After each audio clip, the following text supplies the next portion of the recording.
Jangan sampai istri itu jadi ratu, tidak mau mengerjakan sesuatu, tapi nanti dampaknya adalah di akhirat suaminya akan terbawa-bawa nanti. Kesalahan istri akan dibawa suami dan itu akan dipertanggungjawabkan.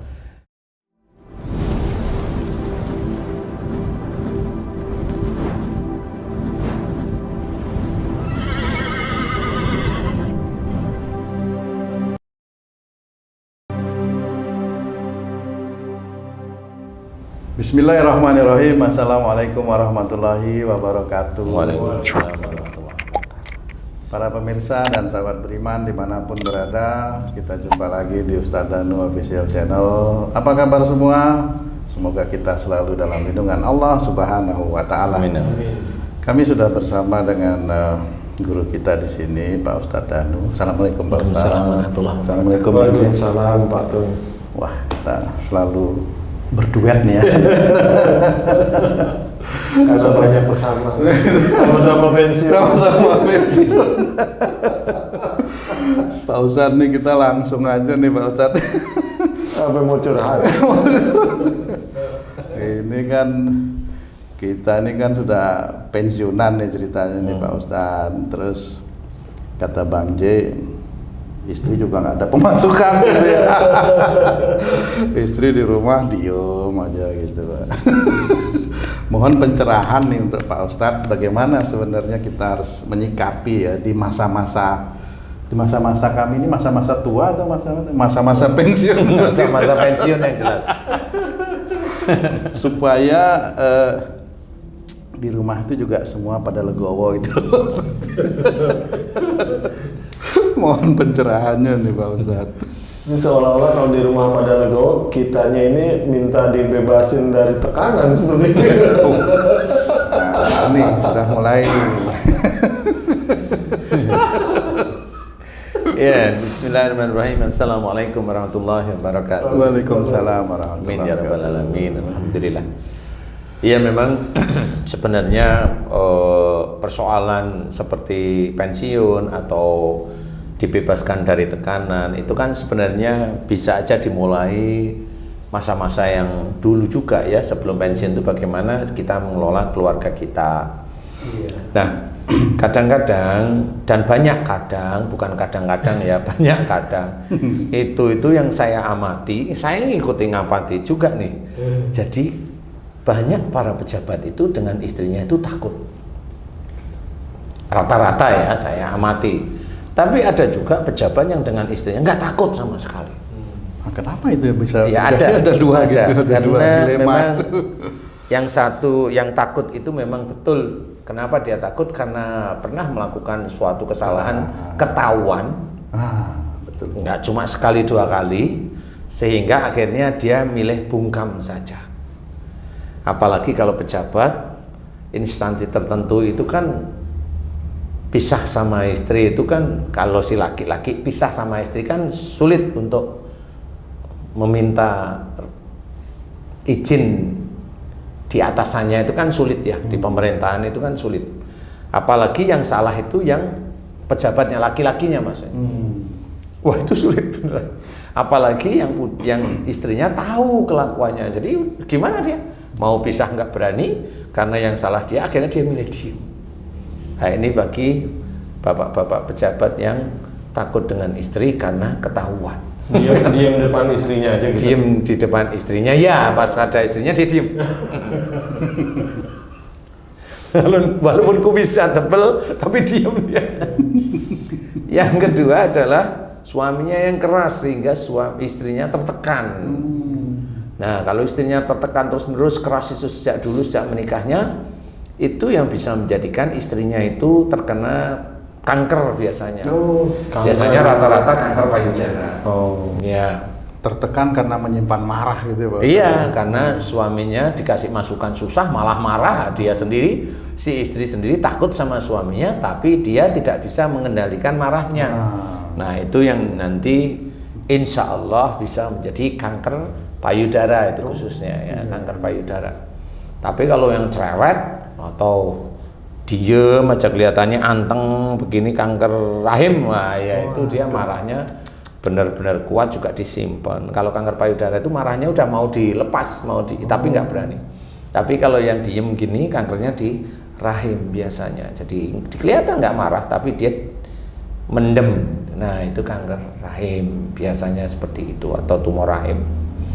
Nah, bagi istri-istri yang beda, nah ini bagi istri-istri yang agak sulit dikendalikan, jadi yang lakinya sebenarnya biasa, kemudian istrinya juga butuh perhatian yang terlalu berlebih sehingga si suami ini malah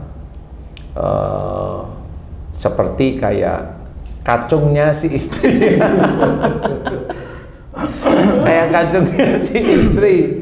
Jadi suami itu ngikutin aja apa keindah istri. Nah, ini juga kita harus hati-hati juga.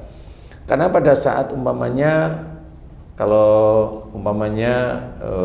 saya dengan istri saya, ini umpama saya dengan istri saya, kalau saya memang nggak suka berantem, istri saya juga nggak suka berantem, itu udah diomongkan dulu.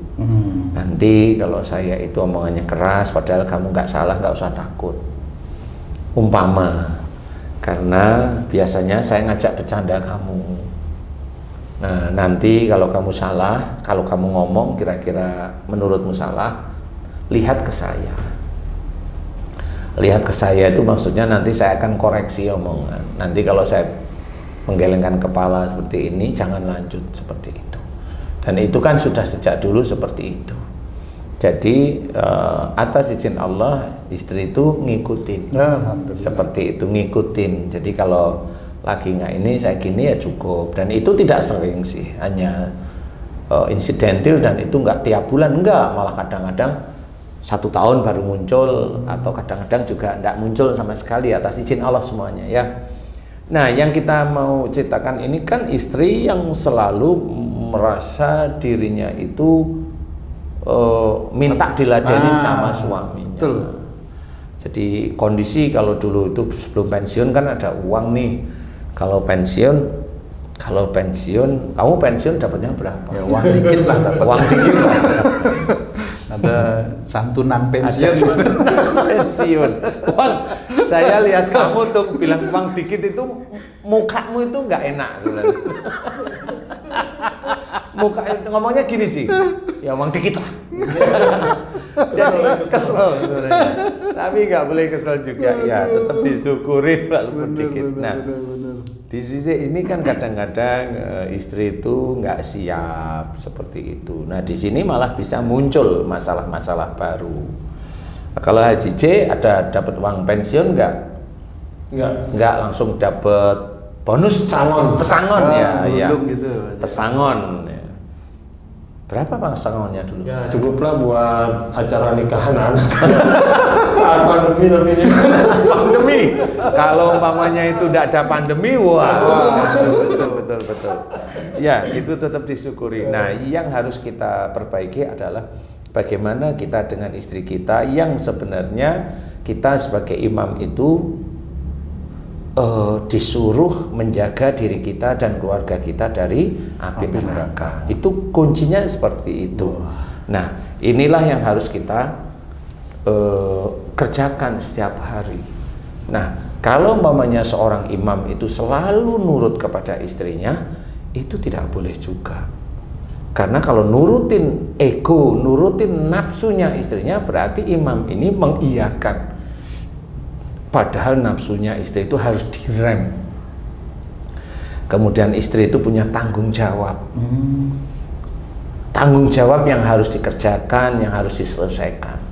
Kemudian kalaupun si suami itu tahu istrinya sibuk terus di rumah, boleh si suami membantu. Nah, ini cara Rasul kalau yang ini. Jadi si suami boleh membantu kalau istrinya memang sibuk, belum kelar, itu boleh. Tetapi yang harus diketahui adalah belajar tidak mengerjakan pekerjaan yang sebenarnya itu adalah pekerjaan istri. Itu sebenarnya. Nah, disinilah sebenarnya akhirnya tumpang tindih itu dimulai. Kalau mamanya si suami terlalu sayang sama istrinya, akhirnya rasa kasihan yang muncul. Rasa kasihan itu juga nafsu. Dan itu tidak dibenarkan. Dan itu tidak dibenarkan. Dia harus melatih. Sama seperti mamanya kita punya anak. Anak kita itu kita ajari agar kamu belajar rajin, kamu belajar bekerja, betul nggak? Betul. Walaupun anak itu perempuan, betul nggak sih? Mm-mm. Tapi kenapa istri kita nggak kita ajari seperti itu? Inilah PR kita sebenarnya. Jadi pada saat umpamanya istri kita itu tidak kita ajari, kemudian anak kita ajari, ini salah sejak awal. Anak sudah benar mengajari agar bisa bekerja, tapi kita tidak benar mengajari istri untuk tidak bekerja. Nah, ini yang harus PR harus dikerjakan. Berarti harus ada manajemen suami istri menurut syariat itu. Memang sudah ada tugas suami, tugas istri kan seperti itu. Istri Rasul juga meladeni beliau, meladeni Rasul sebenarnya. Tapi pada saat Rasul itu selesai pulang, kemudian istrinya itu masih dalam kondisi sibuk, Rasul pun membantu istrinya, membantu. Nah, itu boleh istilahnya. Tetapi kalau umpamanya istrinya itu nggak ngapa-ngapain, duduk manis kayak ratu, kemudian suaminya ngepel, suaminya cuci-cuci baju, kemudian nyetrika, kemudian macam-macam lah. Ini kan ada sesuatu yang salah di titik ini. Nah, inilah harus kita pahami apa yang salah di saya, apa yang salah di istri saya. Bukan mau marah, bukan mau menang-menangan, tidak. Tetapi kita belajar untuk ada di posisi masing-masing. Seperti itu. Jadi kalau umpamanya saya dengan istri saya, kan istri saya kan biasanya punya uang bulanan tuh, rata-rata kan begitu. Si suami biasanya ngasih untuk bulanan. Nah, karena kalau bulanan itu jelas. Nah, karena saya melihat istri saya itu, ya menurut saya itu ya baik dan sebagainya. Akhirnya saya juga akan memberikan bonus tiap bulan. Bonus tiap bulan anggap aja itu seperti gaji, ya mirip lah tiap bulan. Nah, itu nanti bisa aja tiap beberapa bulan sekali ya saya akan memberikan bonus lebih besar daripada yang tiap bulan. Karena apa? Karena dia sudah mendidik anak-anak, membesarkan anak-anak dengan baik. Jadi istilahnya itu rasa terima kasih saya kepada istri saya. Dan itu pun tidak dengan apa-apa. Kalaupun mamanya tidak ada sesuatu di rumah, ya semuanya harus kerja. Ya istri saya, ya anak saya yang gede-gede semuanya kerja, ngepel, nyapu dan sebagainya itu harus dipenuhi. Karena itu memang tugas seperti itu. Nah, insya Allah seperti itu. Nah, kalau bagi istri yang memang sudah sejak awalnya ongkang-ongkang, nah ini biasanya suami itu mau memulai juga bingung. Biasanya kan gini nih, seseorang itu apalagi sudah hidup berdampingan itu kan sudah tahu karakter masing-masing. Karakter istrinya ya tahu, karakter suaminya tahu. Nah, yang agak lebih sulit itu pada saat kita mau merubah sesuai dengan karakter syariat Islam. Nah, inilah yang harus kita rubah. Jadi kita tahu karakter, umpamanya ini nih istri saya nih kalau begini dia nggak mau ngerjain, ya biarin aja. Nanti malah berantakan ya. Biarin aja berantakan, gitu ya? kan gitu. Biarin aja dia kayak apa. Nah, nanti kalau memang nggak mau ngerjain, baru kita tegur. Ngapain kamu nggak? Ini kamu alasan aja. Coba kerjain. Ini kan pekerjaan kamu. Sebenarnya kan itu bisa sebenarnya. Tegur aja terus, tegur aja sampai dia sendiri merasa dia harus ditegur untuk melakukan itu. Sama seperti momennya kita punya anak malas, kan selalu negur. Ngapain kamu nggak mau bantu saudaramu? Sana bantu. Besok ngapain kamu nggak bantu saudara? Sana bantu. Tegur aja terus menerus. Nanti kan lama-lama itu bisa menjadi menjadi pemicu dia itu menjadi lebih baik, rajin, lebih baik seperti itu. Nah, ya disitulah kita sebagai imam itu harus mengatur. Jadi jangan sampai istri itu juga sebagai ratu hanya duduk-duduk manis nyuruh, kemudian keinginannya harus ingin diperhatikan, tapi keinginan suami nggak diperhatikan. Kalau saya mudah-mudahan istri saya sekarang akhir-akhir ini sudah mulai paham Pak Ustadz, karena kan paham kalau kamu suaminya gitu maksudnya. Paham kalau saya suaminya. Karena udah sering dengar juga itu kajian-kajian Pak Ustadz. Jadi ya alhamdulillah cukup membantu Pak Ustadz. Karena saya sendiri ya juga bingung itu. Jadi memang harus kita ketahui sulit untuk menjadikan keluarga sakinah mawaddah warahmah itu sulit. Ya, slogan itu sangat bagus, tetapi pada saat kita mau mengerjakan sulit karena itu berbenturan dengan berbagai nafsu sebenarnya. Mengungkapkan rasa sayang itu kepada istri dan keluarga bukan semata-mata mengerjakan pekerjaan istri, enggak seperti itu. Gimana itu caranya Pak Ustadz? Ya dikasih tahu karena memang itu tugasnya masing-masing. Kayak kamu tugasnya apa, saya tugasnya apa, kan ya begitu tugasnya toh. Kan begitu. Bukan karena saya sayang sama kamu terus kamu ongkang-ongkang saya ngerjain, kan enggak begitu. Kan ada nanti suatu ketika saya bantu kamu, kamu bantu saya, begitu-begitu aja kan normal sebenarnya. Jadi tidak menekan pasangan yang lain. Nah, disitulah susahnya di dunia itu mengatur pasangannya, entah suaminya atau istrinya. Karena apa? Mumpung kita ada di dunia, kita mencari ridho Allah Ta'ala itu di sini. Mencari ridho Allah itu di sini. Mencari ketaatan Allah itu kepada Allah itu ya di dunia ini. Karena nanti kalau kita itu sudah di akhirat udah nggak bisa. Nanti rugi kita itu baru nangis setelah di akhirat. Wah, saya salah nggak taunya ya. Nangis sudah. Kalau udah di akhirat udah nggak bisa ngapa-ngapain. Tinggal menunggu keputusan dari Allah Ta'ala. Dan itulah. Nah, makanya bagaimana kita itu suami yang bisa menolong istri, yaitu tunjukkan bahwa kita itu imam yang baik, yang benar di hadapan Allah, dan juga harus walaupun tidak bentak-bentak istri yang nggak perlu, tapi kasih tahu pengertian, ayo kerjain, jangan malas, seperti itu. Karena maunya kalau maunya kita itu mau nyenengin hati istri, kan kamu tahu maunya istri itu ya berdua, ngalor ngidul kan begitu. Ada satu lagi, toko mas. Tambahan nih. Jadi itulah tugas kita sebagai imam yang harus semua ya, laki-laki sebagai imam harus mengatur, bukan mau menang-menangan, enggak sih ya. Dan juga sebagai istri ya jangan terlalu ngatur suami. Kalau suaminya udah capek bekerja itu ya dilihat apa yang dibutuhkan. Tapi saya pernah dengar ada yang ngeluh gini Pak Ustadz, ayah sejak kenal Pak Ustadz galak. Kenapa kok kesannya itu kemudian jadi kita itu laki-laki gitu jadi galak kesannya di mata istri setelah mendengar kajian. Kan sebenarnya gini, contoh orang itu dia dulunya orang muslim malas subuhan, dibangunin pagi kan masih ngantuk, pasti jawabannya begitu. Misalnya, saya anggap analoginya seperti itu. Kadang-kadang nggak misal, emang gitu kan. Iya. Oh ngantuk, jangan anu kan begitu tuh. Sama. Kalau istri dulu dibiasain nggak mau kerja, masa aku kerja kan capek gitu, jawabannya pasti gitu. Suatu ketika, ayo bangun gitu. Mulai. Ayo bangun, dan itu tiap hari. Nah itu kan lama-lama. Wah ya sekarang begini sih kan gitu. Kan gitu akhirnya.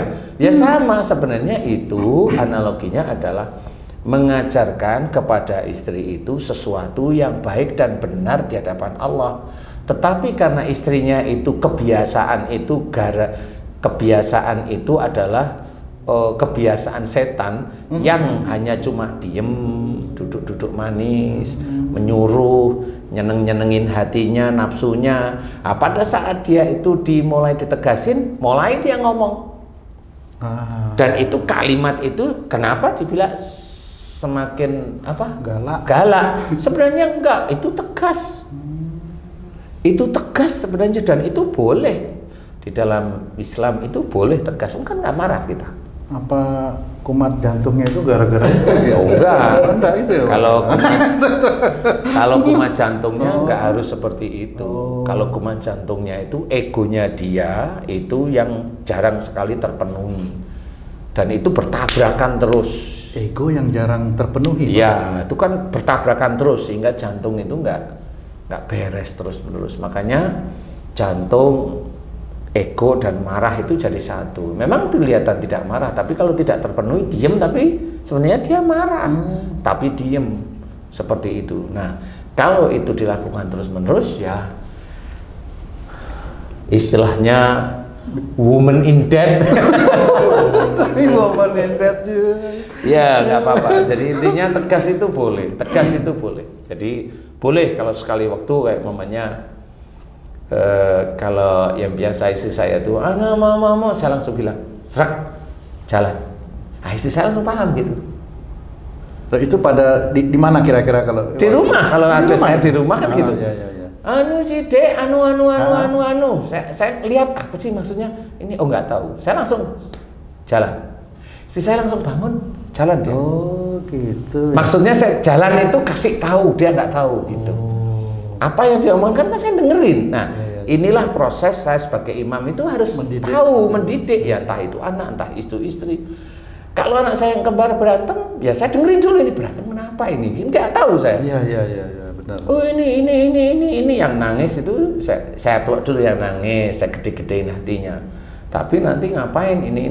Nah, kamu ngapain nangis? Kan hanya begitu aja. Ya biasalah.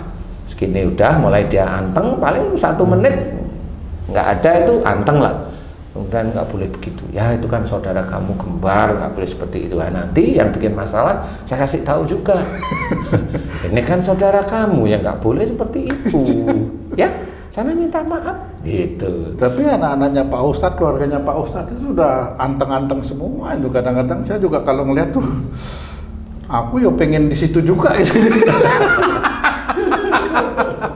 Sembunyi di situ pengennya gitu Pak Ustadz.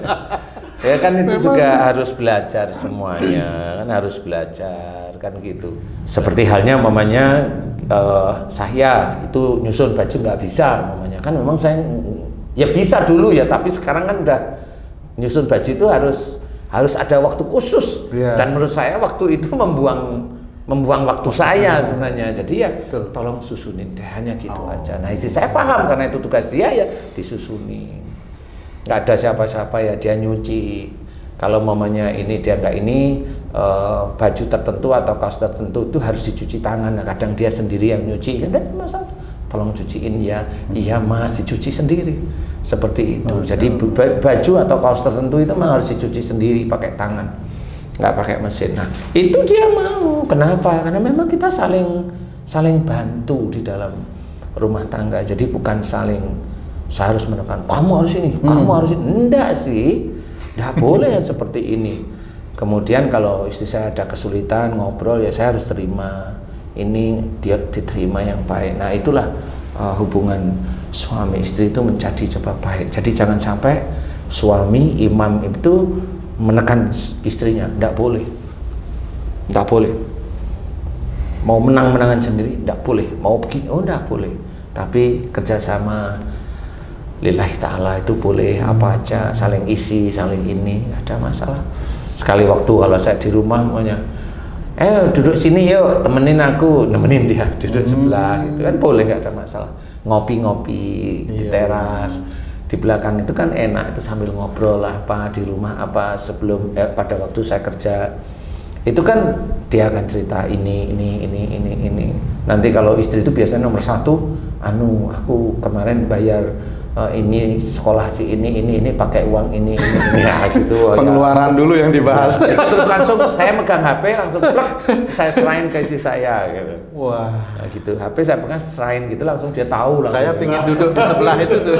Ya? Saya pingin duduk di sebelah itu, siapa tahu digeser juga gitu. Karena emang tugas masing-masing kayak gitu. Tugas masing-masing gitu. Nah, hal itulah yang harus kita kerjakan. Bagaimana kayak umpamanya, jangan sampai istri itu jadi ratu, tidak mau mengerjakan sesuatu, tapi nanti dampaknya adalah di akhirat suaminya akan terbawa-bawa nanti. Kesalahan istri akan dibawa suami dan itu akan dipertanggungjawabkan. Tubuhnya si suami, tubuh kita ini pinjaman dari Allah Ta'ala. Betul ya? Untuk mengerjakan ibadah-ibadah kepada Allah. Benar ya? Benar. Tubuhnya istri saya juga pinjaman dari Allah Ta'ala untuk kita. Agar kita bersuami istri ini bisa mengerjakan syariat agama dengan baik dan benar. Pinjaman. Nah, pinjaman itu mau diapain? Kalau pinjaman itu dibiarkan, sama aja tubuh ini kita biarkan. Masya Allah. itu akan ditanyain sama Allah Ta'ala besok. Seperti itu. Jadi ibaratnya dipinjemin istri sama seperti Allah memberikan pinjaman uang. Istri dibiarin, uang dibiarin, tidak untuk sedekah, tidak untuk ini, benar nggak sih? Benar. Istri dibiarin, ya lama-lama istrinya nanti gemuk gimana coba?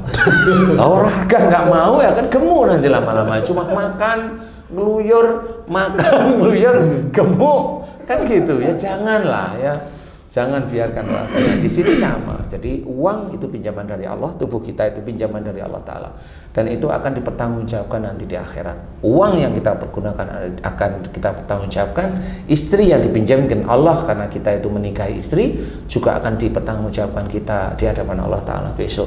Salahnya istri, kita ya akan ikut-ikutan.